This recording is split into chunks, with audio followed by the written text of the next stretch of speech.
Vamos ver se eu coloco minha Bíblia e meu caderno. Você fez barulho? Não sei falando record, não sei falar, fez, quando você fez. Tá bom. Ai, será que já está gravando? É que eu tinha tirado aqui por causa do meu WhatsApp. Ah, tá. Posso desligar o meu WhatsApp se ele vai fazendo barulho? Ninguém mais, eu controlo daqui. Tá. Não quer pôr o som total, é suficiente. Estão me ouvindo? Muito bem. Estão, né? Ai, tá saindo ali, ó. Ok. Então, vamos lá. Você vai deixar as meninas aí para mim ver, né? Vou. Então, queridas, nós vamos dar uma continuidade aqui ao nosso estudo de João, mas eu queria antes orar, nós não oramos ainda, nós louvamos aqui, eu falei para as meninas que eu ainda me emociono muito de cantar louvores ao Senhor em grupo assim, porque a gente passou tanto tempo sozinha, e é muito gostoso a gente poder louvar o Senhor e bendizer o Senhor juntas, e eu queria orar para a gente começar. Senhor, nós somos gratos por esse dia, por estarmos juntas novamente. Queremos pedir a tua proteção física nesse dia, livra-nos de todo o mal aqui juntas, Senhor, protege a nossa saúde, nós te pedimos, e nós queremos te pedir que o Senhor nos alimente espiritualmente hoje, Senhor, porque nós queremos aprender mais de ti, nós queremos ser mais parecidas contigo, nós queremos usufruir de todas as dádivas que o Senhor tem prometido para nós da tua palavra. Senhor, nós não nos contentamos com uma vida normal, nós queremos viver o teu extraordinário para as nossas vidas, Pai.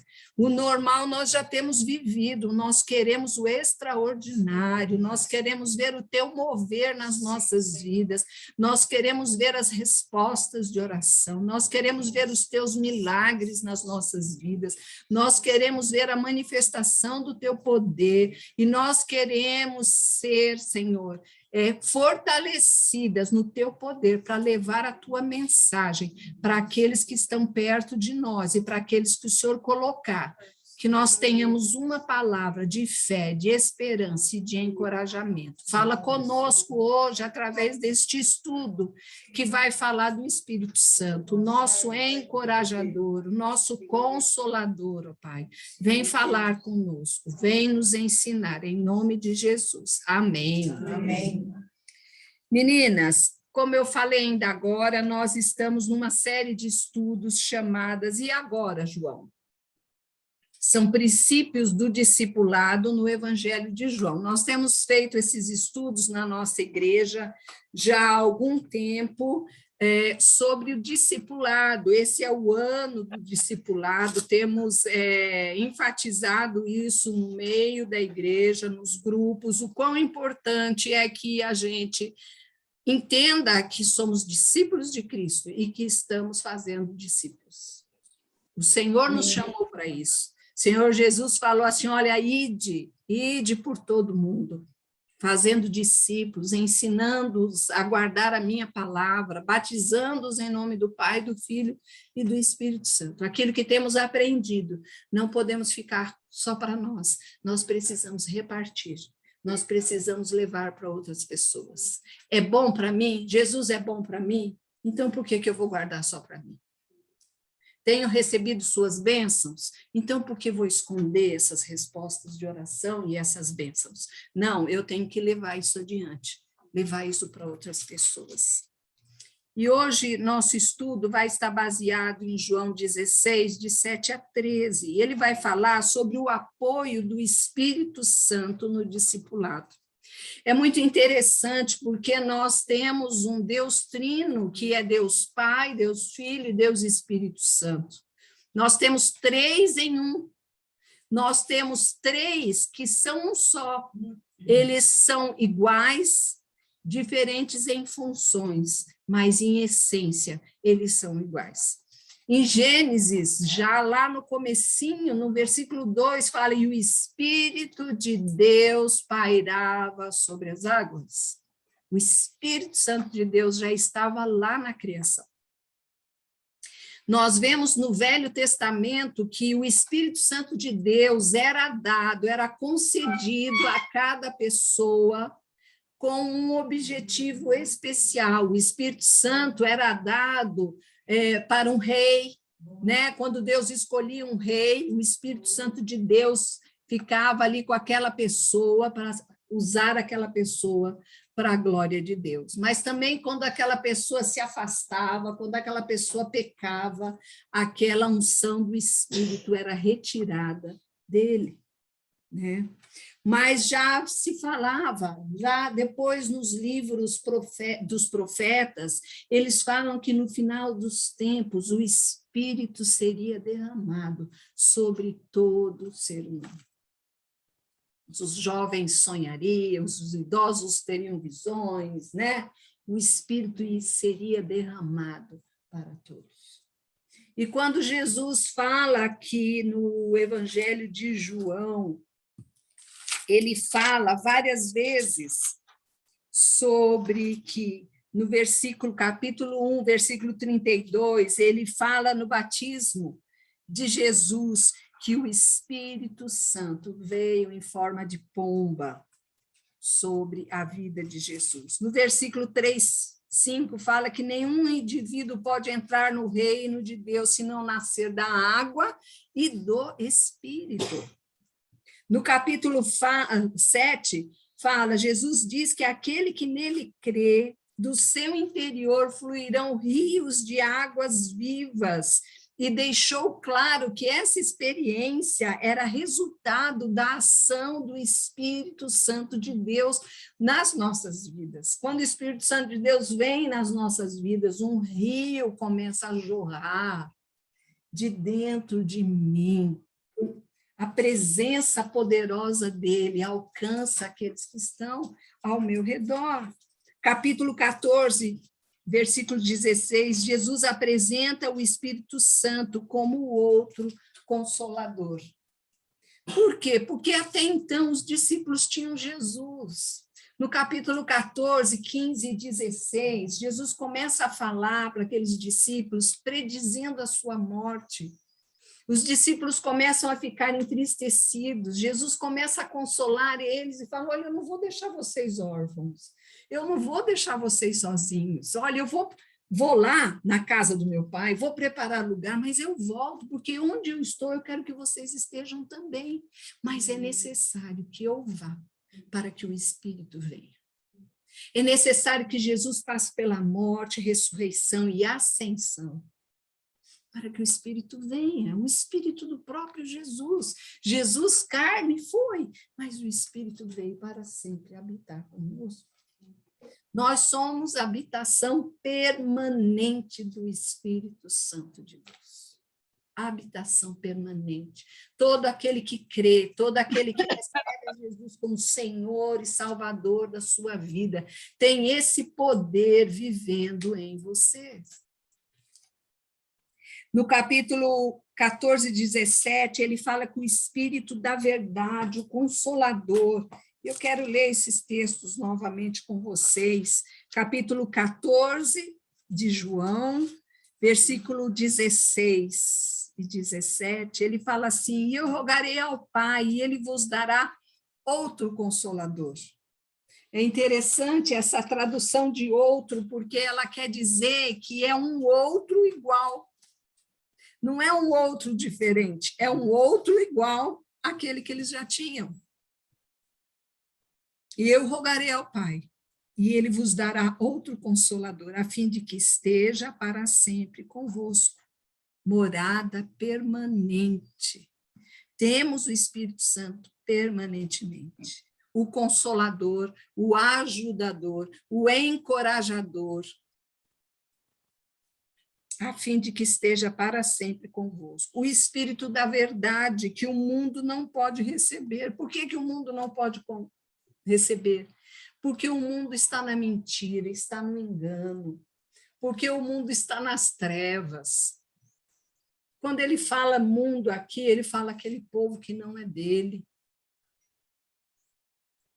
Esse povo não pode ver e receber esse Espírito, a não ser que aceite o sacrifício de Jesus na sua vida. O Espírito da verdade, que o mundo não pode receber, porque não vê, nem o conhece. Vós o conheceis, porque ele habita convosco, estará em vós.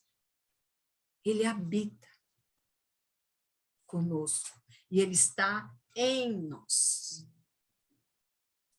Depois ele fala no mesmo capítulo 14, versículo 26 em diante, ele fala: mas o Consolador, o Espírito Santo, a quem o Pai enviará em meu nome, esse vos ensinará todas as coisas e vos fará lembrar de tudo que vos tenho dito. É obra do Espírito Santo nas nossas vidas nos ensinar.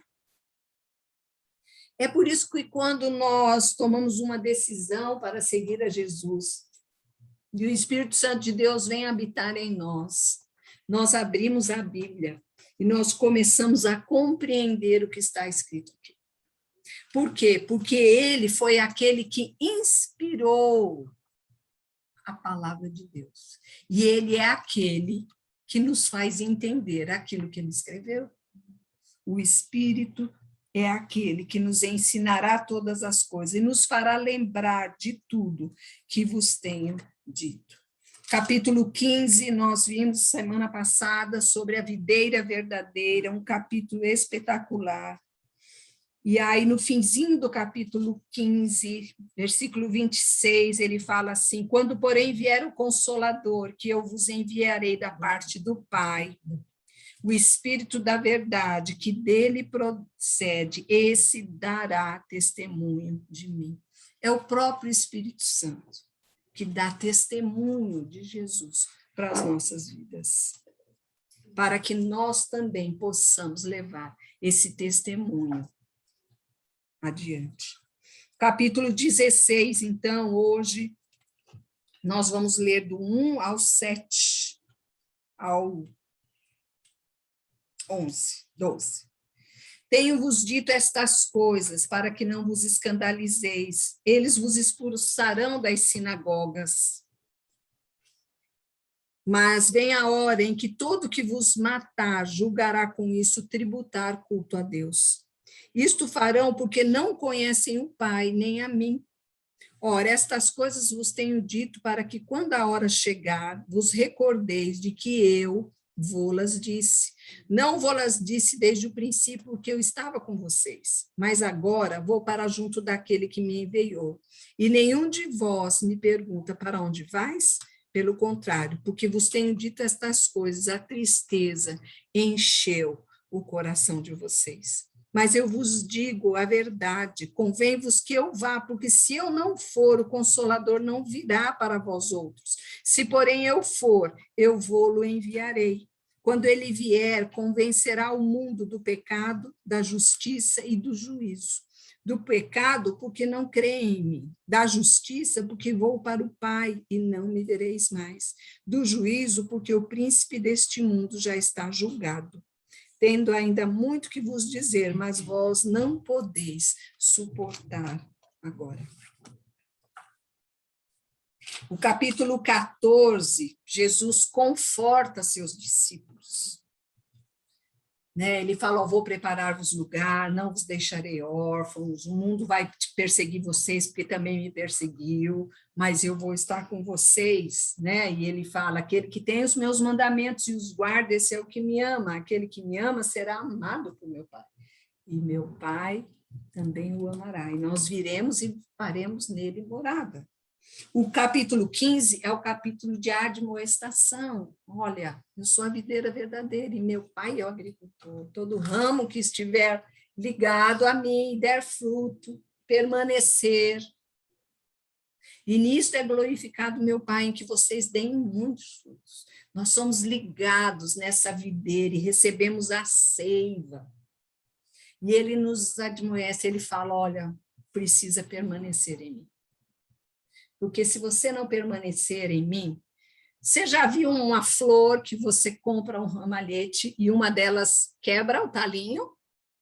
A seiva para de passar e ela começa a amarelar, e ela começa a ficar feia. É assim. Se eu não permanecer nele, eu começo a secar. Se a seiva não passar, eu começo a perder o meu vigor. Por isso que nós precisamos permanecer nele.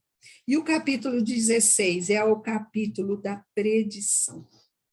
Jesus prediz sua partida, e isso causa grande tristeza nos discípulos. Mas convém que ele vá, para que o Consolador venha. Antes que o Espírito descesse, Jesus precisava subir. Jesus já havia dito que era necessário que ele fosse, sua partida tinha um propósito de preparar-lhes lugar, de capacitá-los a fazer coisas maiores, de dar-lhes maior conhecimento e de chegar mais perto deles através do Espírito Santo. Olha que coisa. Capacitar para fazer coisas maiores. Dar-lhes maior conhecimento e chegar mais perto deles através do Espírito Santo. Jesus chega mais perto de nós através do Espírito, porque o Espírito habita em mim. Jesus não habitava nos discípulos. Jesus andava com os discípulos. Jesus falava as palavras do Pai para os discípulos. Jesus ensinava os discípulos, mas a maneira dele habitar em nós era necessário que ele passasse pela morte, ressurreição, ascensão, para que ele, então, pudesse, na forma do Espírito Santo, habitar em nós e ficar mais perto de nós. Mais perto que isso, impossível.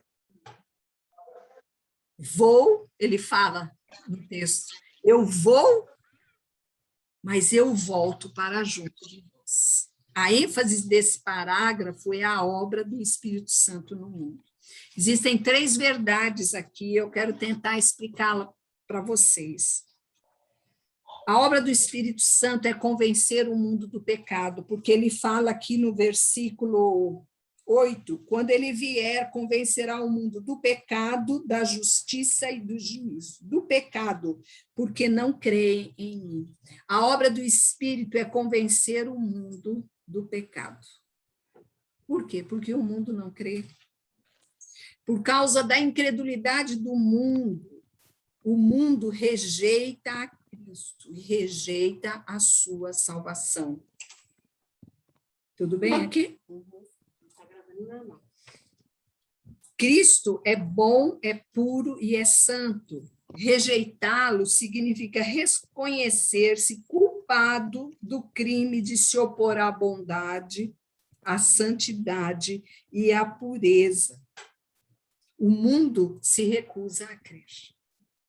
Então, o Espírito Santo veio para convencer o mundo do pecado, da sua incredulidade. Não são os pecados da mentira, mas é o pecado da incredulidade. Lá em Romanos, no capítulo 1, 2, fala que os homens são indesculpáveis, porque a glória de Deus é manifesta a todo homem através da sua criação. Então, quando fala aqui que quando ele vier, convencerá o mundo do pecado, porque não creem em mim. O Espírito Santo convencerá essas pessoas que essa incredulidade diante de Jesus é o maior pecado, o pecado verdadeiro e crucial. A outra... Imperdoável, exatamente. A outra coisa que ele fala aqui, convencerá o mundo do pecado, da justiça. A obra do Espírito Santo é convencer o mundo da justiça. A justiça de Deus foi plenamente manifesta ao mundo no sacrifício de Cristo na cruz. Havia necessidade que houvesse o sacrifício de alguém para pagar pelos pecados de toda a humanidade. Jesus na cruz é a justiça de Deus. E o mundo precisa ser convencido disso. Convencido da justiça de Deus. Quando fala mentiroso é filho do diabo, qual é essa mentira que é filho do diabo? Estão me fazendo uma pergunta aqui, quando fala na Bíblia que o mentiroso é filho do diabo, Porque lá no Evangelho de João mesmo, tem um versículo que fala que o diabo é pai da mentira. Então, qualquer mentira. Porque Jesus é o caminho, a verdade. Jesus é a verdade. Satanás é o pai da mentira. Então, quando alguém mente, ela está se deixando levar pelo diabo. Pesado isso, né? Porque, como cristãos, nós precisamos tomar cuidado disso. Exato. Então, o Espírito convence o mundo da justiça, porque a justiça de Deus foi plenamente manifesta ao mundo no sacrifício de Cristo Jesus. Na sua morte, Jesus cumpriu todas as demandas da lei e satisfez a justiça divina. Só o Espírito Santo para convencer um coração de que a justiça foi feita, justiça divina, e que Jesus pagou esse preço. O Espírito Santo vem ao mundo para convencer dessa gloriosa verdade. Por sua ressurreição e ascensão, Jesus provou ser um homem justo. A morte, ressurreição e ascensão ainda são hoje o fundamento sobre o qual o Espírito Santo convence o mundo de que Jesus é Filho de Deus. Somente o Filho de Deus poderia ressuscitar, morrer e ressuscitar. A terceira coisa que ele fala é que o Espírito Santo veio para convencer o mundo do pecado, da justiça e do juízo, porque o príncipe desse mundo já está julgado. É o Espírito Santo que convence o mundo do juízo, porque o príncipe desse mundo já está julgado. A morte, ressurreição e ascensão de Cristo são o julgamento legal e a derrota definitiva do diabo. Na cruz, Jesus derrotou. Na cruz foi determinado o juízo, o julgamento e a condenação do diabo. Jesus despojou, venceu e esmagou sua cabeça. Ao pé da cruz, o diabo tentou, arregimentou todas as suas forças que dispunha para derrotar Jesus. Ele achou que expondo Jesus ao ridículo, expondo Jesus à vergonha, ele achou que expondo Jesus à morte de cruz, ele derrotaria Jesus, mas muito pelo contrário. Quem foi derrotado ali naquela cruz foi o próprio Satanás. Ao pé da cruz, o diabo tentou, com todas as suas forças, derrotar Jesus, mas ele foi derrotado para sempre. Sua condenação foi decidida e sua sentença foi declarada. Cada vez que Jesus é pregado sob o poder do Espírito Santo, Satanás sofre mais uma perda.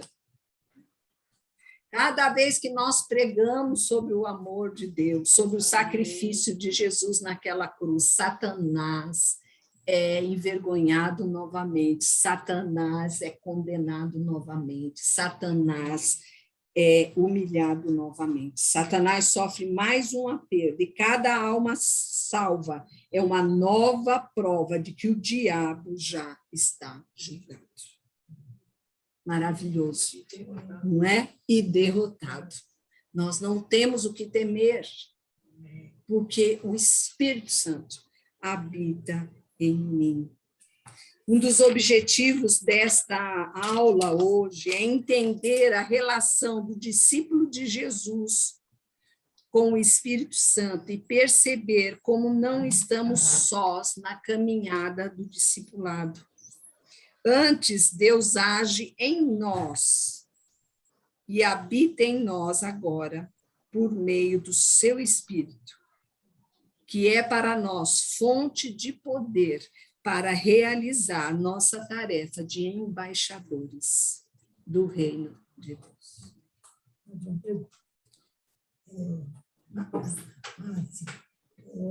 Interessante quando Espera um pouquinho, meninas. Tem uma pergunta. Importante a gente tentar estudar, sim, porque quando a gente fala discípulo de Jesus, já estava na mente da gente que não estuda. Graças a Deus tem uma professora e muitos que trabalham com esses grupos para esclarecer, é quando diz assim que os discípulos ainda não tinham o Espírito Santo. Não. Porque Jesus, ela está me perguntando se os discípulos ainda não tinham o Espírito Santo. Os discípulos não tinham. Eles tinham Jesus caminhando com eles. Mas eles ainda não tinham. Por isso que Jesus fala, olha, eu preciso ir, porque se eu não for, o Espírito não vem. E o Espírito vem para habitar em vocês. Hã?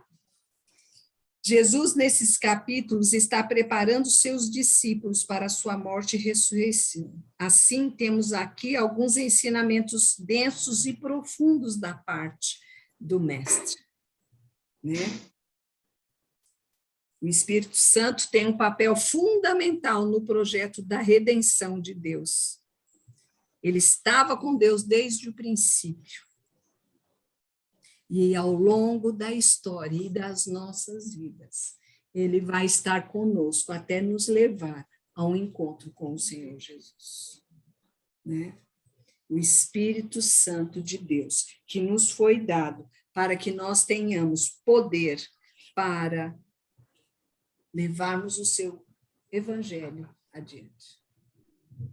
Se você for estudar a palavra de Deus, você vai ver quantas vezes fala que o poder que ressuscitou Jesus dos mortos é o mesmo poder que habita em nós e que está em nós para que nós possamos viver a vida que ele tem nos dado. O poder de Deus está em nós para que nós possamos crer que ele é capaz de fazer obras maiores ainda através de nós. Mas nós precisamos estar todos os dias em união, em unidade, em busca desse Espírito para ouvir a voz do Espírito. A Mônica manda todos os dias, está acabando o tempo aqui, a Mônica manda todos os dias uma oração pelos filhos, e hoje ela mandou uma que fala que, eu acho que é um outro que ela manda para mim, que fala que para que nós orarmos para que os nossos filhos ouçam a voz do Espírito. Se nossos filhos já tiveram o evangelho semeado no coração deles, Deus pode usar essa semente que está no coração deles. Só que tem outras vozes mais altas, muitas vezes, né? Mas nós precisamos orar para que a voz do Espírito seja mais alta do que qualquer outra voz que possa estar em nós, ou fora de nós, falando e enchendo a nossa mente. Deus está conosco por meio do seu Espírito. Saber viver essa verdade é fundamental para nós servirmos ao Senhor, para nós usufruirmos das suas bênçãos, para nós orarmos e clamarmos e crermos nos milagres que Ele pode fazer. O Espírito Santo de Deus fala ao nosso coração. Vamos ver, meninas. Eu fui anotando.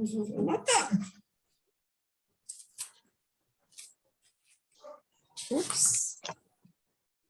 Amor, que eu achei interessante. O Espírito Santo é o consolador permanente para que fique para sempre convosco. Jamais deixará os seus discípulos. O Espírito Santo daria consolo, direção e poder. Nas horas mais amargas, daria consolo. Nas horas mais confusas, daria direção. Nas horas mais cruciais, daria poder. O Espírito Santo é a fonte da verdade. O mundo não pode vê-lo porque está enredado, misturado com o engano, alimentado pela mentira, perdido na confusão dos seus pensamentos. O Espírito Santo inspirou as Escrituras e nos ilumina a mente para entendê-la. Essa é a obra do Espírito nas nossas vidas. O Espírito Santo de Deus habita em nós. No dia de Pentecostes, o Espírito Santo veio habitar no meio, ao lado e dentro dos discípulos. O Deus Emanuel, Deus conosco, voltou para o Pai. Mas o Espírito Santo, o outro Consolador, que é um outro, igual àquele que já estava com os discípulos, não apenas está conosco, mas está em nós. Ele não veio apenas para habitar em nós, mas também para morar em nós. Nosso corpo transformou num lugar santíssimo, no santo dos santos de sua habitação. Deus deixou esse presente para nós.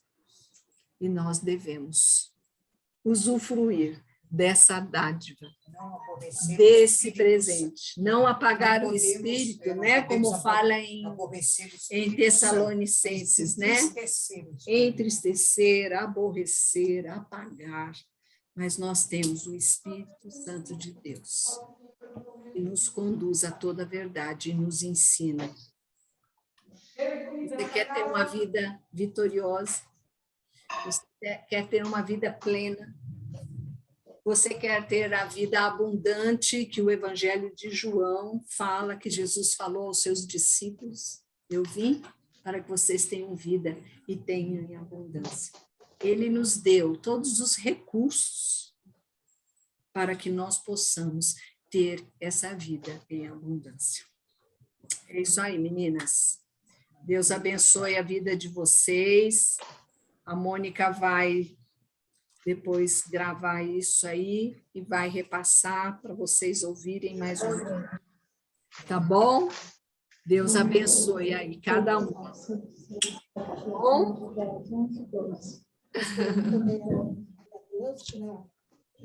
Obrigada, Ana Márcia. Beijo para todas. Beijo para vocês, viu? Beijo, menina.